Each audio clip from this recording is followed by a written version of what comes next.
क्षेमम वहाम्यहम। वो ऐसे थोड़ी बोल रहा है, वो सच्चिदानंद है, वो सत्य नारायण है, वो जो बोलता है वो करता है। उन्होंने कहा योगक्षेमम वहाम्यहम, मेरा सिर्फ कार्य है उसका आश्रय लेकर चिंतन करना और उसका कार्य है व्यवस्था करना। हम जब उसकी शरण में हैं तो उसकी व्यवस्था अपने आप होगी। आप चाहे गृहस्थ हो चाहे विरक्त हो, सबकी वो व्यवस्था करता है। हम आपको कैसे बताएं, वो इतना आगे से आगे देता रहता है। आपको क्यों नहीं मिलता है? क्योंकि आप अहंकार से अपना पोषण कर रहे हैं, भगवान से नहीं। मैंने ये किया, मैं ये करूंगा। अहंकार विमूढ़ात्मा करता हमित मन्यते, तो उतना ही मिलेगा जितना आप कर रहे हो। अगर ऐसे हो गए, एक होता है गोदनामा और एक होता है निजी कमाई। जो भक्त होता है वो गोदनामे में होता है। हमारा विश्वास, हमारा आत्मनिर्भर भाव, हमारी आत्मा भगवान है, उन पर निर्भर भाव, तो कहते योगक्षेमम वहाम्यहम। हम एक गृहस्थ की बात बताते, हम रोटी मांगने जाया करते थे तो उनको देखते तो पूजा में ही लगे रहते। बिहारी जी के तीनों काल के दर्शन, यमुना स्नान, वृंदावन की प्रदक्षिणा और नाम, जब भक्ति में रत रहते। उनकी बेटी सयानी हुई, कोई अर्थ की व्यवस्था नहीं कि आपकी बेटी सयानी हो रही और ब्याह करना है और आप रात दिन पूजा में ही केवल लगे रहते। आपकी आय कोई है नहीं। जो रेलवे में तो उससे जो उनको मिलता था पेंशन, उसी से उनका चलता था। वो बिल्कुल बिल्कुल विरक्त संत जैसे गृहस्थी। तो उनका बाबा, हम बिहारी जी की वो बात देखते हैं जो उन्होंने कहा योगक्षेमम वहाम्यहम। मैं पूर्ण भरोसे पे हूँ, जिस तारीख को जिस समय होना होगा वैसा हो। एक परमहंस जी थे, अभी उनका शरीर पूरा हुआ, बड़े ब्रज के गुप्त परमहंस थे, उनको कोई जानता नहीं था। वो एक इंजीनियर को गुड़गांव से लेकर के आए बिहारी जी के दर्शन कराने। तो वो उनके यहाँ पहुंचे, पहुंच कर कहा कि तुम्हारी बेटी ब्याह लायक है यार, ब्याह नहीं करोगे? कोई संयोग बैठेगा तो देखेंगे, हम तो बिहारी जी के ऊपर है। तो कहा ये इंजीनियर है, ठीक रहेगा? इंजीनियर से कहा लड़की ठीक रहेगी? उन्होंने कहा जी 5 मिनट हम बात करने। बोले बात कर लो। कैसे बिहारी जी करते, कैसे व्यवस्था करते, योगक्षेमम वहाम्यहम। ये कोई भगवान ने मजाक नहीं की, गीता जी में स्वयं भगवत वाणी, पर हम ऐसे नहीं हो पाते। हम कहते हैं ऐसे रहो, तुम बचाने की कोशिश मत करना, तलवार आएगी और तुम्हारे गले में हार बन जाएगी, वो तुम्हारे गले को छू भी नहीं सकती यदि भगवत आश्रित हो।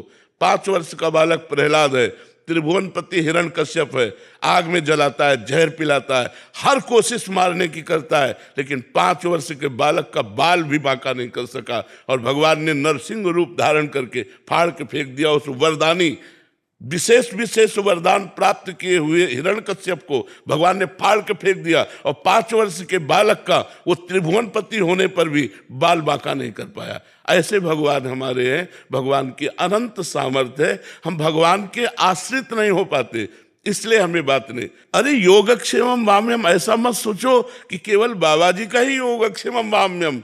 भगवान अपने भक्त का योगक्षेमम। अर्जुन बाबा जी हैं क्या? अर्जुन के रथ की बागडोर पकड़े हुए अखिल ब्रह्मांडों का नायक वहां बैठा जहां अर्जुन की जूतियां है। रथी जब खड़ा होता है तो उसकी पादुका जहां होती वहां सारथी का निवास। कौन है? ध्येयम सदा परिभवग्नम अभीष्ट दोहम तीर्थास्पदम शिव विरंच नुतम शरण्यम भृत्यार्तिहम प्रणत पाल भवाब्दिपूतम वंदे महापुरुष ते चरणारविंदम। जो भगवान शंकर ब्रह्मादि हैं, जिनके चरण रज की वंदना करते हैं, वो भगवान श्री कृष्ण है। और बैठे कहाँ है? सारथी बने बैठे हैं।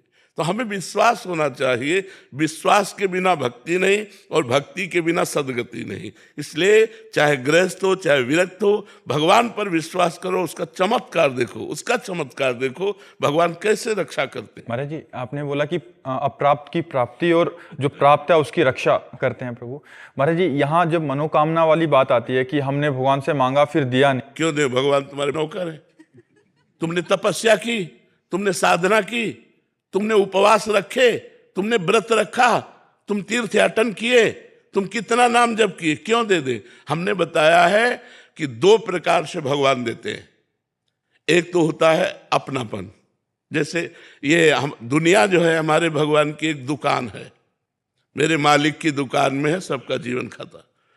अब इस दुकान पर जब हम जाते हैं और हम कहें जरा सोने का हार दिखाइए, पैसा आपको देना पड़ेगा। अच्छा, घर का आदमी गया और उसने कहा ये हार तो हमें बहुत पसंद है, ले लीजिए। उससे पैसा मांगेगा क्या?